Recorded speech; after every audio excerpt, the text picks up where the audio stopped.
Okay, here we go. We're on. We have no idea who's watching us or not. And for those of you that just came on to the call or coming onto the call, there's kind of method in my madness. Um, there's always method in my madness, I might add. Um, I wanted you to be peeking in our living room or kitchen window. In this case, it's a Zoom or YouTube window, and to be able to hear three people talking with each other as if you're eavesdropping. And then those of you who are on the YouTube link, you're welcome to talk amongst yourselves, just like you would if you were outside the window, gabbing about what you see. And if you have any questions, I did go in last time. I didn't see any questions. Some incredible sharing and some incredible interactive conversations among the people watching.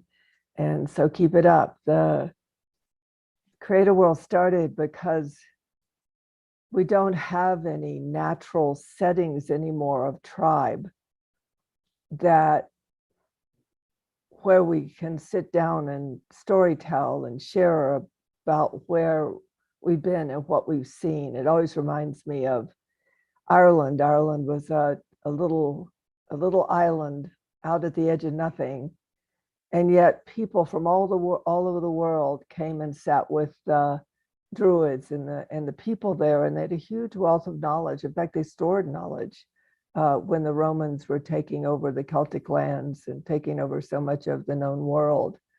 So this is how knowledge and awareness really was always designed to rise. It was never preconceived notions that people have that other people began to believe until we got more civilized. Before that, we talked and we shared, and people began to have a direct experience of what other people had shared, and then they added to it. And then it became like a body of awareness that was more like the water we swim in, more like the air we breathe, than about trying to know what the truth was or know what was real. So that's how Creative World, that's the intent behind it, that's the interest behind it.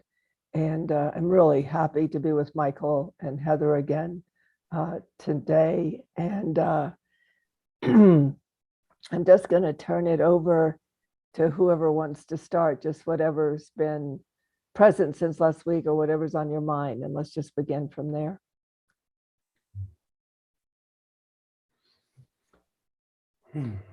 Well, I'll start, I think, if that's okay. You gave us a prompt quickly in the email earlier. What have we been seeing in people in the last week?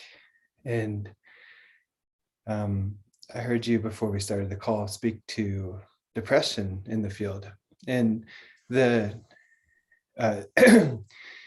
surprising thing for me was that was the opposite of what I've seen. I've seen a lot of optimism and hope growing in places where I haven't been seeing it in the past. And I think that's really important. The line of work I have, I constantly see people in pretty dire straits. And it's my job really to help them focus on their innate health and the well-being that they are, and to incorporate the experience of sickness or paralyzation or whatever is holding them back as far as they can see, helping them to accentuate that as a path and a means of further wellness. And you bringing up the druids, of course, like really gets to my heart, because I mean, that's, I think, such a huge part of my lineage and a big part of the living wisdom that I carry. And I want to, on that note, say that, yes, Rome pushed us to where we were only in Ireland. And then the English conquered us and really suppressed our culture. as happened around the world to all indigenous wisdoms. But all of that was a stepping stone to this age of information where we are now, and this place where we're able to speak the same language. Maybe it's not Gaelic or some kind of more ancestral language, but we're all mostly understanding English today.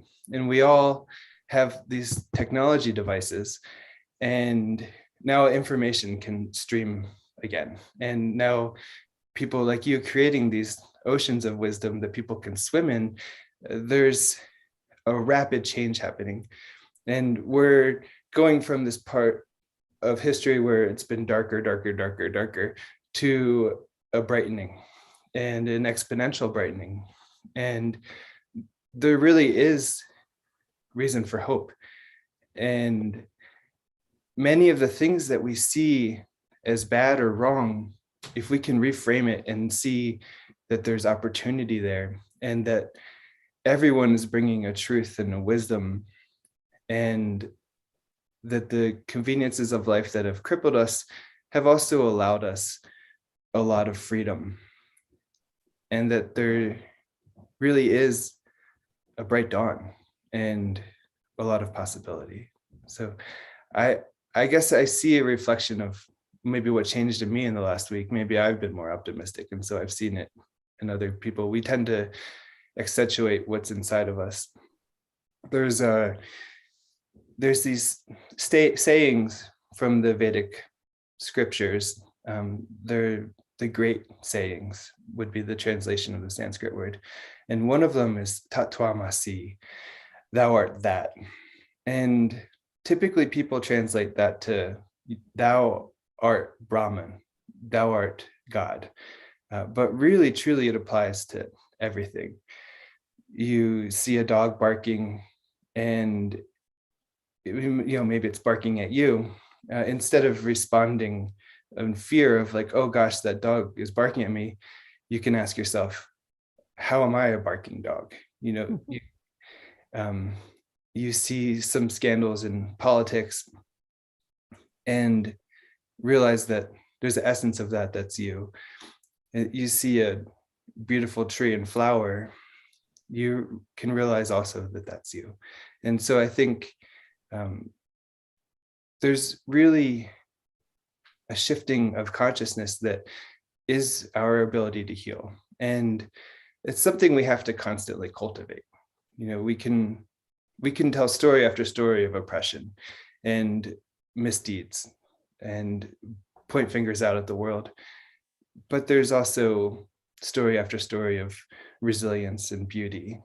And it's really up to us to truthfully cultivate beauty, not only put on rose-colored glasses to live in a world of our own illusion, but put on rose-colored glasses because they feel good. And that's a big part of life, is to live. That we don't need a lot of meaning. It's a beautiful blessing just to be alive. And if we're grateful for the little bit of whatever we have and not focusing on the things that we don't have, then that little bit of what we have will become a lot. Somebody on the WhatsApp thread, I said the way out is through. And years ago, 45 years ago, when I saw these times, I just think about when you're in a family and someone's been in a car wreck or something has happened that's really shocking and upsetting. When it's right next to us, we feel it. We are in the tragedy of something in that moment. We are in the sense of loss, and we do pick up on, we call it empathy, but I'm going to leave the word alone right now. We as human beings really do worry we won't be with the ones we love when they're ill. And my sense is, in creating a coherent community, is that nobody's distant anymore. It doesn't matter who you are, where you are, it's up close and personal. And we have been so defranchised in the real personal. We've had everything be so separate from us for so long, and ourselves so separate from the world, plus a tradition of don't stay away from people, you'll feel their pain. That tradition, which we won't go into that. That I think it's something very beautiful that's occurring, that I think the other centricity, we were talking about this the other day, the other centricity is we have this I centricity, but that I is I separate from everything else. But it does seem that the I they is morphing into a we, and that the new I is actually we. And I think this interesting sudden depression showing up, this forlornness, I would call it, showing up in the field of Tantra Maat in the WhatsApp group is really the fact that it is up close and personal now. And I also have learned through the fact, you all can probably frame this better than me, but it really is, we are one system. We are a one soul species. And my experience has always been that when somebody's in the heat of something, they're on the court about it. There are really guns pointing at them. There's really a car that did hit them. That this shared experience takes the heat off their healing process, so they don't have to feel the weight of the impact of the occurrence on themselves. And we've certainly found that true in our healing thread. It does seem to alleviate the stress, a certain energy. I'm not talking about personality stress, but in the field of shared oneness, it does seem to alleviate the stress on a system, which is not used to being so up close and personal. It's not. And it's really rich to be that. Because like you said, Michael, we not only are sharing each other's sorrows, we're sharing each other's joys. And I do think we're in a singularity where both are equal, where everything's fluxing into a fusion, where we'll end up with something none of us could have imagined. Thanks. Heather? Well, actually, I wanted to ask Michael his understanding and experience with that word swastha, the healing as establishment in self, and what you were talking about with thou art that, etc. But that ever since Tantra found that word, like 2016, we've been exploring it, and it's one of the guiding principles of my own practice in my own life, is that we have all the answers inside of us, and there's this amazing aspect of self that is connected, and that anyway, I'm curious your interpretation of that. Well, it has a lot to do with what Tantra just said too. It's about coherence, really, and there's a few threads coming up for me right here. So one would just be the typical evolutionary path. So we have proteins existing, and then they come together and create the first single cell organism. And then we have single cell organisms coming together, and they then create a colony, which then becomes a multicellular organism. And multicellular organisms differentiate into tissues and form a body similar to ours. And the next stage of evolution is the coming together of bodies into a larger environmental being. And in one aspect of swastha, which is establishment of self, but swa also means exalted. So it's the exalted self. One aspect of that is coherence of a field, coherence of the environment, being in your place, holding your tent pole, sort of. And then the other relates to a more timeless essence of self. I always come back to this quote from Jesus. He said, "Before Abraham was, I am." That essence of I am is swasta. And so it's relating to a timeless aspect of self, something far beyond our mental constructs and stories. And constantly oscillating back to that truth of being part of a whole, being whole yourself, and being part of something timeless, allows one to then oscillate back to the present moment and be present to the suffering of a car crash or these things. So really rooting in the deepest truths of self, that is swasta. And awakening that in an individual is certainly a unique experience, but that would be the general theme. That's great. What I've been present to this last week is my family did watch the 100-Foot Wave documentary on HBO about the big wave surfers in Portugal that somebody had talked about on the call over the weekend.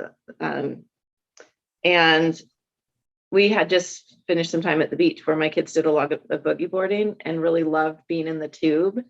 And so we talked a lot as a family about what it's like to be in the tube. And last night, my husband was questioning my 10 and 12-year-old or 13-year-old. And Jake said, time slows down. And you really look around and and Giles said, yeah, and the pictures like stick in your mind. And so what I've been present to this last week, which to me has a correlation to depression, but is that time slowing down and how things are imprinting right now. And as part of, so that's one aspect. And the other aspect is, to me, I see this in the larger cyclic nature of recursions, what Tantra calls recursions, where we're always moving to our next greater whole. And a lot of times right before we move into that next territory of our greater whole, we'll either get like anxiety, panic, and high vibration, or sometimes this low vibrate, like lower, and fatigue and depression.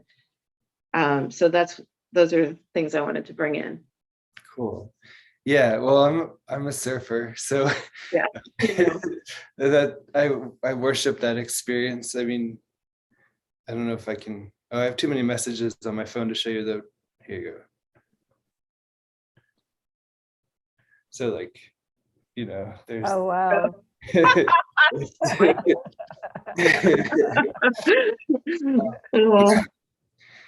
Yeah, that, so okay, in order to get to the pit, in order to get to that experience of being tubed, being in the lap of the wave there, you have to drop in, you have to stay on the board through that whole experience of falling, and then you have to come back up, and then you have to stall and get into the wave. And so really the idea here is, how do you ride a spiral, right? Like, I mean, the being in that experience of the pinnacle of I'm inside the tube, that takes a lot of surfing. It takes a lot of positioning. And so it's a reaction to the wave, so the wave, you have to go through the bottom to get back to the top, to then get stalled and sit right in the middle there.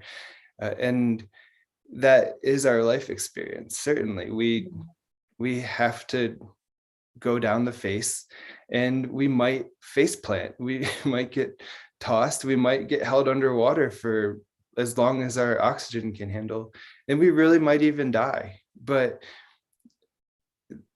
there's always another wave, and the ocean doesn't stop putting waves out, so there's always another opportunity to do it right. I think even if you die, but that's a whole other story. Does that cover what you're saying? Yeah. Yeah, talk about the time slowing down aspect. Well, I think it's just a arriving, Mm. and certainly the time starts to slow down from the moment you start paddling for the wave, right? From the moment you start to match your speed to the waves. And that's how you catch a wave. You have to be going the same speed as the wave. And so you have to meet time at the flow of its unfoldment. And by doing that, really what you're doing is matching space. What unfolds is space, not time, right? Time is the measurement of space unfolding. And so you match yourself with the essence of space, and that puts you outside time in a sense. I want to add something to that because I've been observing myself because for the last, I think under a year or a little over a year, I've been in the process of transmutation.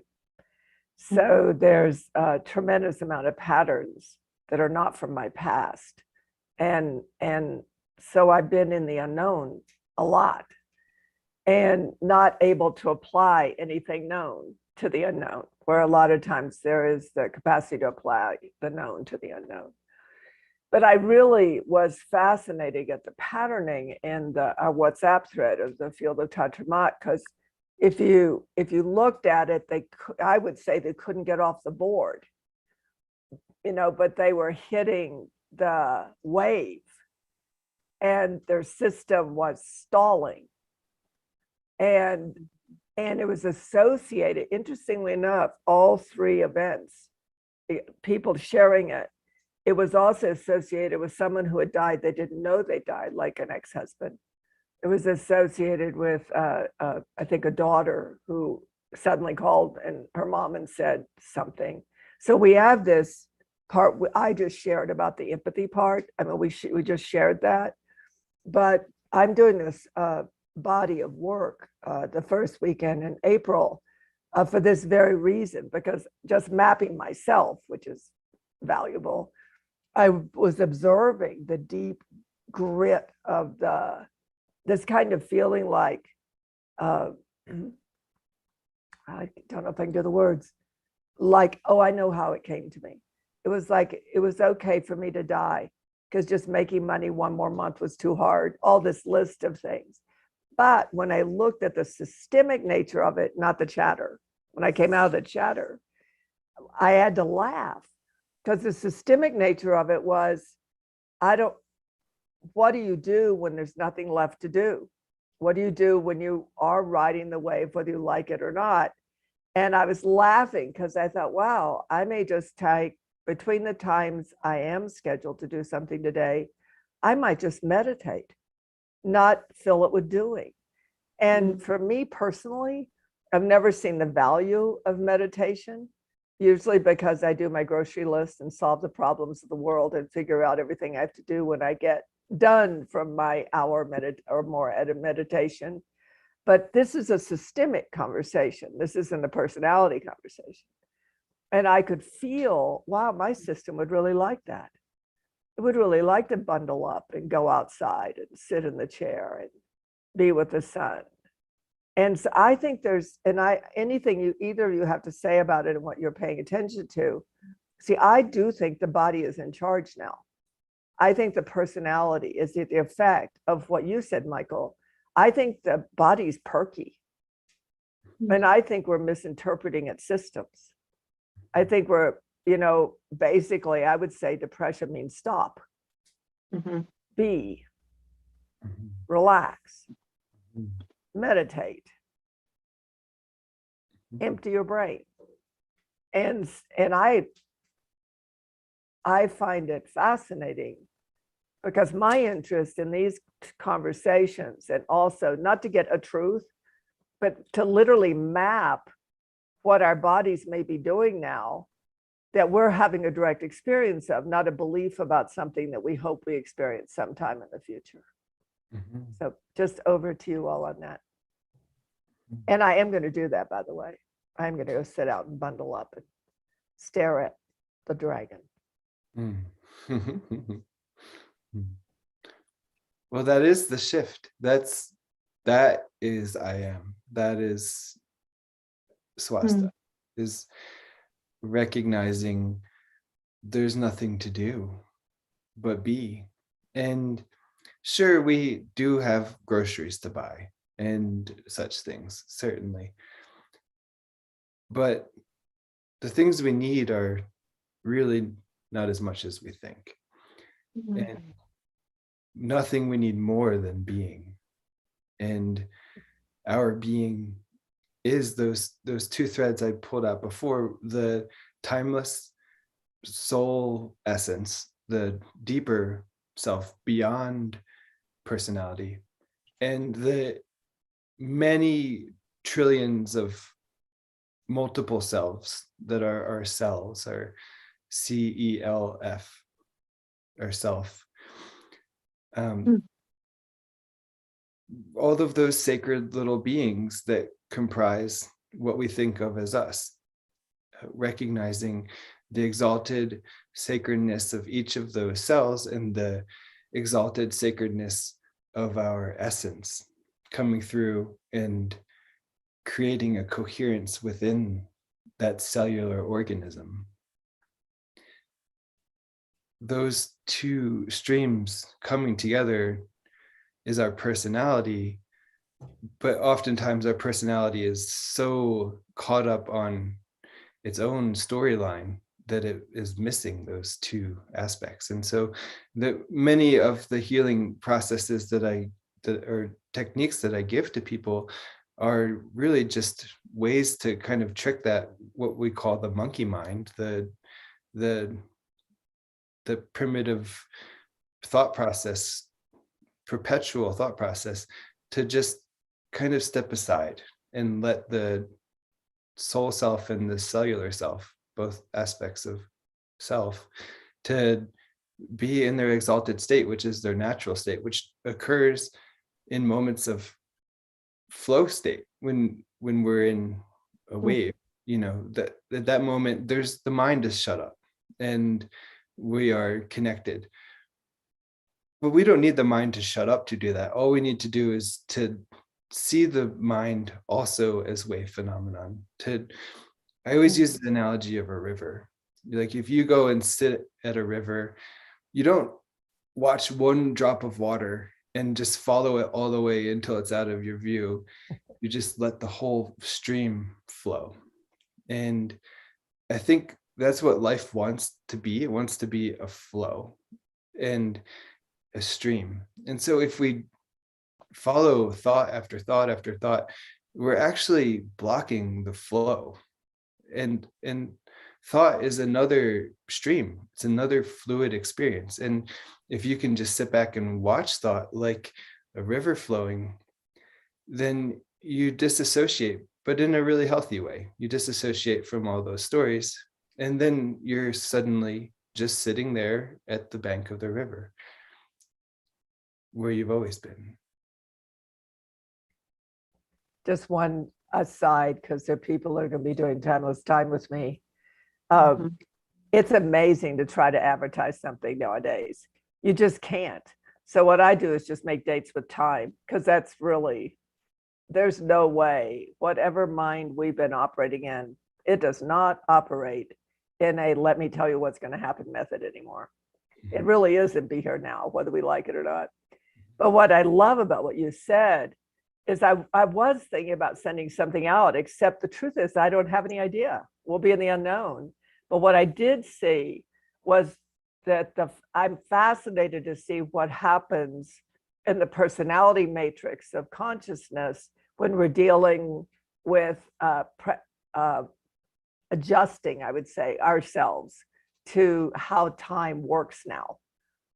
And because there is some kind of unity point going on, meta point going on. And I want to use the word meta point because it means it is what it is already, and then now it's more. There is some kind of meta point happening of what you call the timeless self. And linear local self. There is some kind of chiropractic adjustment going on there. There just is. And so when I was realizing what was going to unfold in this intense 2.5 days, I knew it was that self, what you're talking about. And I'm not going to put it down in words because I'm just not bothering. I'm not bothering to even advertise it, because all I need is to shift it into the coherent consciousness, and then it becomes part of the river. And everything in my now is, there's no about how many people, there's just about getting the thought or the thoughts into the river, because I do think there's a huge coherency happening. And I do think it's why people are feeling, and in our case, because we dedicated ourselves to be on behalf of, we are dedicated to feeling what's in the river. We are dedicated to that. And it's an incredible tantric experience, because out of moving through it and moving it into flow, you become more. Totally seems to go against the grain of what we've been told up till now. I just don't happen to remember what we've been told up till now, thank God. And but it does go against the grain of some kind of patterning that I think we were at the effect of for a while, and how we were to perceive. I think so. Heather, for you? So I when I did that timeless time course, I think it was 2018 now that we did it. I can't remember, 2018, 2019. It was so, me being born on the day out of time, and then trying to understand why I never felt comfortable in linear time. And that course was so helpful for me to understand how different types of time, and then how they move together.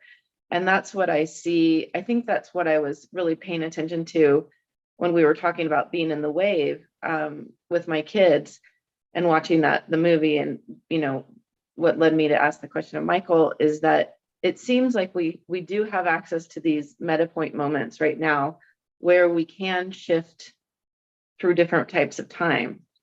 And so to me, it's really significant that we're in slowed down time, or maybe even like a vertical time or eternal time or something in that moment in the wave.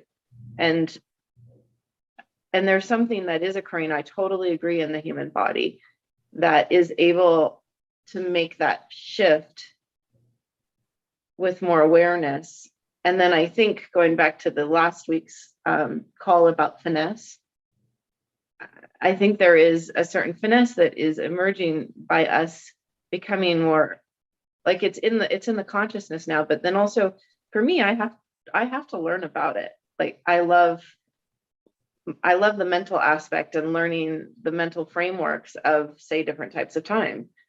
And that to me is really helpful, because actually Tantra will be so happy. I listened to one of Julio's big long talks last week, because Tantra and I are doing this coaching training starting in a few weeks with Julio at the Newfield Network. And in that, he basically was talking about how language is so important, because without language, you actually don't even see it. Like he was talking about going out into the sky, the night sky, and we go out, we go, oh, look at all the pretty stars. But if you go out with somebody who's an astronomer, you'll start seeing planets, and then you'll start seeing constellations. And by having that mental knowledge, it's like when I had friends studying grasses in college, and I would look out at something and just see grass. And he would come out and show me, grasses, all these different grasses. And so I love that course so much. And I'm redoing it because every time is different depending on, the collective consciousness is different now. We just have a different starting place. So I'm so excited to see what comes up, because I love that mental framework to then understand what I'm noticing on the table, what I'm noticing in my own body, what I'm observing. So there's this neat, like I think of Michael as being so great about just sitting and observing everything. And then I'm like studying and learning and reading and talking, and then I go to observe, it's like multiple entry points to new knowledges. I'm definitely studying and learning and talking a lot more than I look like right now.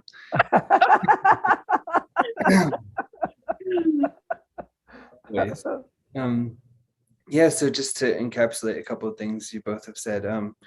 So time and space are a fabric, and Tantra is a weaving.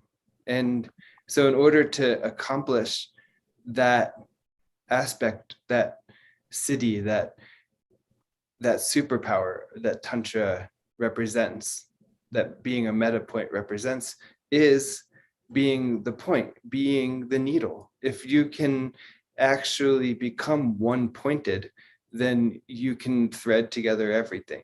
Mm-hmm. If you touch one thing deep enough, everything is there. You can also be creative, imaginative, and expressional, and you can be an artist with the fabric of time and space. You can make amazing textiles. And what it takes to be one-pointed is intensity, presence. Intensity meaning being properly conjugated, being in the present. And the other thread there, as we weave, is this categorization, which you were just speaking to, Heather. There's something really important from Vedic wisdom. They always chant to Ganesha first before going into a teaching. And Ganesha broke his tusk off and wrote the Vedas. So he has a strong connection to the holding of the wisdom. But Gana means category. And so this being who is considered the creator and destroyer of obstacles is representing a concept. All Vedic gods and goddesses and demigods and all that represent planetary, universal, cosmic truths inherent to our unfolding universe. And so he represents the truth of categorization, that it can either create or destroy obstacles. And it all has to do with relationship. Everything has to do with relationship. So if you look at categorical knowledge as a doorway, it can open a lot of things for you. You can start to name the stars, and then you can say to someone else the name of that star, and people can agree upon that reality. That concept can lead to obstruction if it becomes held dogmatically and rigidly. But if you have that free-flowing relationship to categorization, then it can open all kinds of doorways.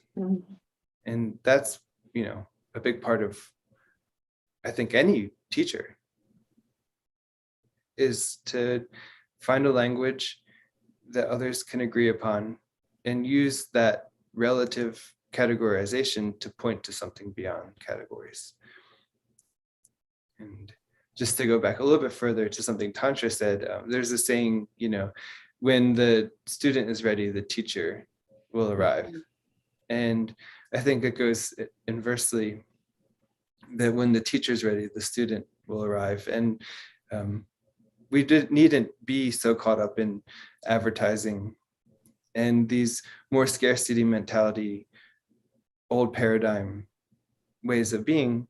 We can respect and honor all the truths that are coming and threading into this experience from the old paradigm. But we can also just be trusting that if we have a message, it'll get out there. We don't have to do much. If we are that message, then others will receive it. That's so neat. And Michael, I was actually just listening to you, I was thinking another really prominent theme of that talk I listened to yesterday with Julio was trust, and the importance of trust. He was talking about in a business model, but talk a little bit about trust in healing, Yeah, and before you do that, I just want to comment because I have no problem being my own lab and being transparent about it. What I find fascinating is that my actions are consistent with what Michael said. They're absolutely consistent. Like I have openings this weekend, and I'm not putting out anything about having openings. You know, I hardly got the Zoom link to you all because I really didn't need to get it to you to half an hour before. So there is something happening like that. I mean, I've always been that way to some extent, but the part that I find fascinating, the part that I find, it's like pulling the root plug out of something. So it's been my methodology, which is simply to inform people in where I am and what I'm doing and what time it is and what date. So all my work has been word of mouth. However, it now had an egoic framework, which you said about categorization. Mm-hmm. However, I'd categorize myself as that. Mm-hmm. Like, oh, well, I do it this way, that thing. So now it's there, and I don't know the words. I also had to laugh because Saima gave me the spiritual name Ganabika Amma, the mother of Ganesh, and so I love that. I'm gonna preen about that today a little bit. But the part that's interesting to me is even though I'm clear about how I operate, which is very consistent with what you said, my survival system isn't. Well said. And I can tell the plug that is being pulled out of the solar plexus cellular system. It's like, it's one thing to say you're going to be something. It's another thing to have the system let go of something that it is found had you survive. And I really wanted to get it into the conversation because I am now talking to people who don't. I have one person that doesn't want to be medically licensed anymore as a chiropractor. I have another person who's a cranial sacral, interesting, they're in my field, cranial sacral person who really wants to talk about the 7 tribes and how we're reliving the 7 tribes in our civilization. But she's scared to do it because her methodology is what's let the public come in the door. And she's scared if she starts saying what she's seeing, she'll lose her income. And the reason I'm saying this is there's a way, I'm talking like you're not here for a minute, Michael, to the public. There's a way Michael talks, it's very philosophical, but you got to get, I know him, he lives it. In fact, we butted heads one time about some things. So we all live this, you know, and we're in the living of it. And our spending our time to do this is because of the conversations we've had that have gotten us over humps. That I talk about space and time. There does seem to be some interest in getting to the wave. We don't seem to want to hang out waiting on it much anymore. And being able to understand that sometimes the only way I can say it, and I don't think it's accurate, is our whole system of being creation-based being is now operative. It's, you know, there is no longer us driving the horses are pulling the cart and we're along for the ride. And the more, like Heather was saying, we can characterize it, we can give it a character, give it a story. I agree. Then people have a way to ride the wave of very intense experience, very intense. Doesn't matter if it's ecstasy or agony. Doesn't matter if it's fight or flight. It doesn't matter if it's because that's what it's like when you're having to focus standing on a surfboard. It is intense, and intense is not bad. Totally. Thank you for my 2 minutes. So I have a few things to say here, which aren't all directly paragraph related to each other, but just going back through all the things that were just said. My favorite quote, one that I like to keep in mind, is from Winnie the Pooh. He says, when whenever I have somewhere to be, I find that if I stay, somewhere comes to me.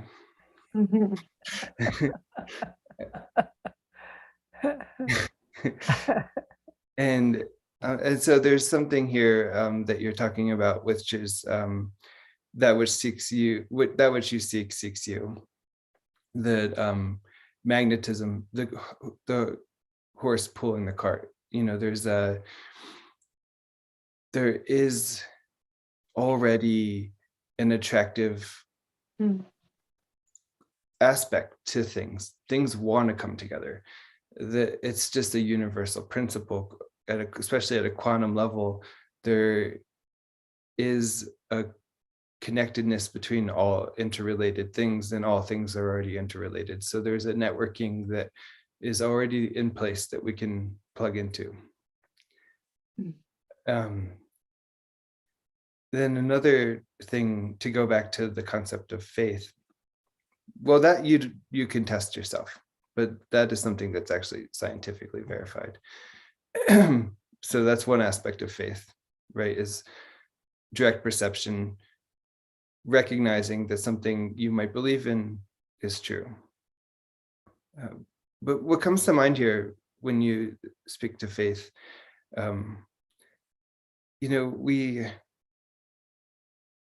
we had kind of started off with this concept of all these indigenous cultures around the world being almost wiped off the face of the earth. And every time I ever see a story like that play out, the one character who stands out is the shaman, the tapped in being who's holding the field of that society. They're never worried. Or at least they don't seem to be worried in a lot of the stories I've seen, a lot of the real life and fictional presentations of real life stories. There's a knowing of a greater good, even in the face of obliteration. And I could point to the Dalai Lama, for instance. There's something about him that, despite being in exile for most of his life and having his culture almost wiped off the face of the planet, he's still joyful and optimistic. And he doesn't hate the Chinese people for what they've done. And you can look at all these cultures, or even you could even look at Star Wars and look at Yoda, one of the last surviving Jedi. There's so many examples of this. But if you ever do meet a shaman, most likely they come from a culture that is near obliteration, and still they have a trust in magic, a trust in the rightness of all that has been wrong. And how do we find that for ourselves? Well, it takes practice. Faith is not believing in God. It's not believing in a certain thing. Faith is getting up in the morning and choosing to take a breath, choosing to clean your eyes or clean your ears, scrub your faculties and look at the world. And it's taking the next step. Faith is moving forward. It's really, at its essence, gratitude. And the best way to cultivate trust is to cultivate innocence. You don't see depressed 3-year-olds very often. So what happened to us since we were 3 that we now have the sophistication to be depressed? And how do we get back to that innocent nature of jumping out of bed, ready for the day, being grateful that the sun has risen? Despite whatever is outside the window that looks bad, what is outside the window that you can be grateful for? Cultivating gratitude and appreciating life. being alive, that is faith. Just breathing, that is faith. That's trust. And I think if we can get really small with our scope and just focus on that simple breath, like you have it there, it's there. If you're alive, you're breathing. And that, for me, fills me with belief that there is possibility, belief that there's good, belief that there's something to have faith in. And so, because we can consciously and unconsciously breathe, I consciously allow myself to take the next breath. And then I am both involuntarily and voluntarily breathing, and I've now entered back into coherence. So I would say faith is taking the next breath. Trust is taking the next breath. I love that.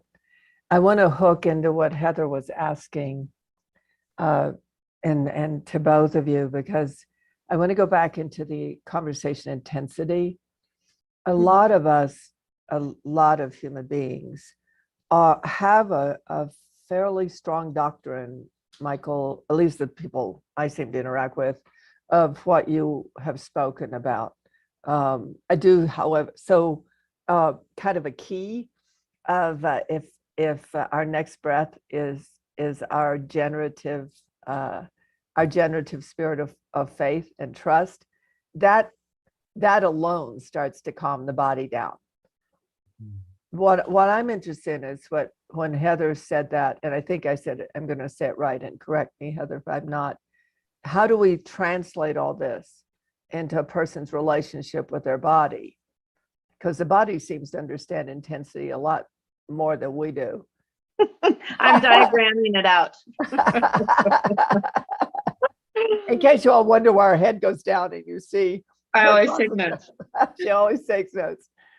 So just anything about that, would you see, Heather, or like from a body point of view? Because I do think our minds go ape when the body decides to take on a process that it needs. See if you can see this. Let me see if I can put this here. So what I saw was that it takes agency, so action. And I love what Michael said is we have to practice it. And then, so I was thinking of the different practices concretely, because you know me, I like method, of like the craving exercises. How do we bring in what we want here? Or meditation, yoga. For me, it's Put it up again, Heather. I really there you go. For me, my work, my cranial sacral particularly work, really helps me have a practice that I'm connecting in. And then where you write your own story, which is really about sovereignty. And I would say there also self, and that timeless self we talked about today. But the other aspect I think is really important is that we need community for that. Because if we're going to take this agency to bring in what we have to bring in to this world, it's hard to do it on your own. You know, like the Druids had a culture of Druids that supported the Druids. Even the common people supported the Druids. Everybody, you know, the monks get to beg because there's a culture of supporting the monks, knowing that they're doing this important work. And so for community, it's like family, even the people that come to me committedly once a month, what we're able to do in there, just that commitment, and then probably, you know, me being there for them, it opens up whole different healing and possibilities. And actually another thing I tracked Wednesday, which was my last day on the office, is right away in the first 2 patients, both of them were new, and both of them, by the time they got on the table, which was not hardly any time, they both said, "Oh, you can do whatever you want. I trust you."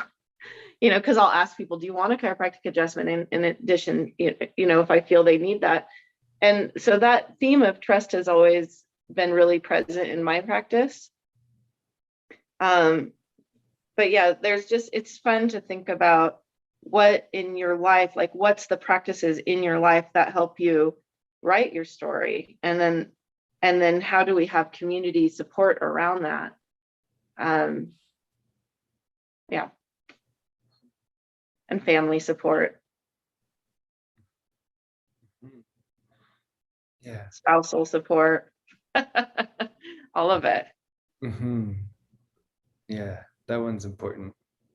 Yeah, and a big part for me has been in this journey I've been on the last 6 or 7 years now is for me recognizing what I need to ask for, what is coming up for me and what threads that we hold. And while I was talking, one Tantra told me a long time ago,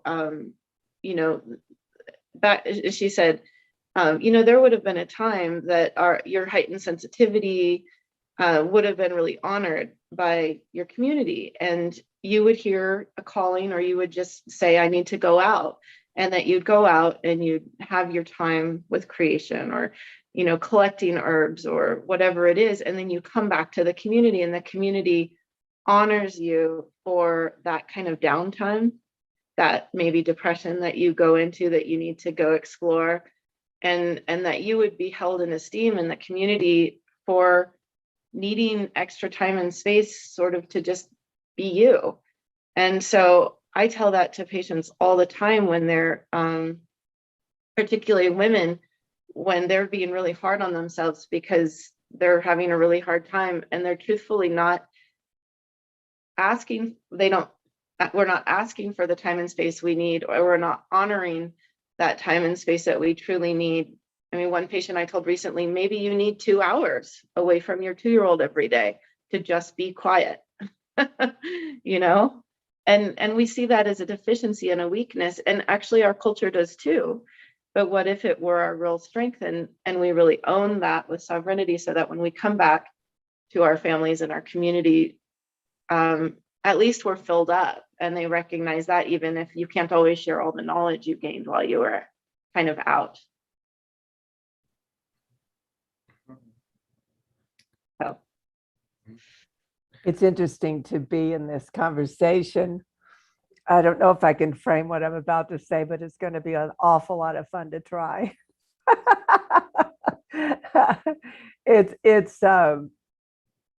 There's this beautiful blend going on, which I always love when we get together. I always love it. I'm hesitant to give it roles, because then everybody gets caught in words I don't want to get caught in. But there's such a blend of the druid, and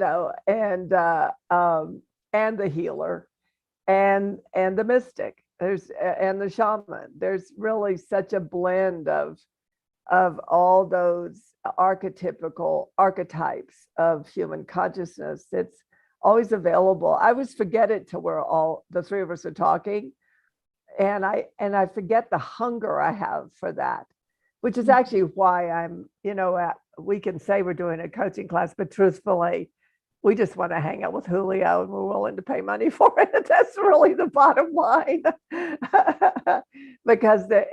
because it's a community, and this is what, and it's, I have to get, let's see how much time we don't have much time, but I want to say it. We were trying to figure out something, a group of us, about why we didn't feel fulfilled by a particular body of work we'd taken on together. And it wasn't really about anything we get our finger on until we hit the word acceleration. And I realized that one of the things around it, I do want us to go, we're going to go over about 5 minutes, if that's okay, because I don't want to leave this call without that. And since we never quite know when we'll be back together again in YouTube, I want to get this said. And when I said acceleration, I realized there's an incredible relationship between acceleration and intensity. And especially because I do have a community, I do have a culture. I prefer the word culture. I have a culture of thought that a global group lives in. And out of it, there's an element of community. That's what I would like to say. But the interesting thing about it is I notice when we're all sharing and talking and moving, that when everything starts to get intense, I instantly go for it to accelerate. I instantly go to push everything into the next, like, and I don't know how to frame words around it, except why I go to you, Heather, and why I go to you, Michael, and why we lust for conversations together is because everything accelerates. And so there's some relationship between intensity and acceleration. Same with the body, if I'm not mistaken, given I don't do this work. But when the body's tense, you push into it, you force it, you accelerate it, you force it to move. And it does. And it usually moves into something quite phenomenal, quite amazing, just by pushing it, I guess would be what I would say. So I'd like to kind of, anything either of you have to say about that, just to kind of, I like leaving things unconcluded in the process of, And so let's just complete with that, since I think it's important to get into the field. Do you mind actually if I go back and answer the last question? You can do whatever you want. Okay. So the framework for bringing all of this into the body exists. And Heather touched on an important part. The Buddha put it really well. He said, first, you need right view. And so a lot of these truths that we're talking about are right view, wisdom. And wisdom automatically sets up right aspiration, which is to do this for the benefit of all sentient beings, to become whole for the benefit of all sentient beings. And then within that paradigm, there's taking refuge in the 3 jewels. And so one jewel is the wisdom teachings. And so those exist. Those are the methods of how to get into the body. And they exist. They're there. They're available for anyone who wants them. Then to have refuge in the Buddha, which is your awakened nature. And the third is refuge in the community. And I want to really make the point that we have to be really careful what we affirm. Our words are spells. And so if we say that we do not have community, then it's not there. But if we look for it, it is. And it really doesn't take too much looking. I really I really challenge anyone out there, if you don't have community, find it. It's there waiting for you. And the whole entry into what we call the new age, or new earth and all that stuff, all it really takes is us coming together as communities and gardening and tending what is around us together. And we can't do this alone. We can't heal alone, but together we can do everything. And so that's what I'll say. Wow. Score. That's one of our new commandments. Score. Heather.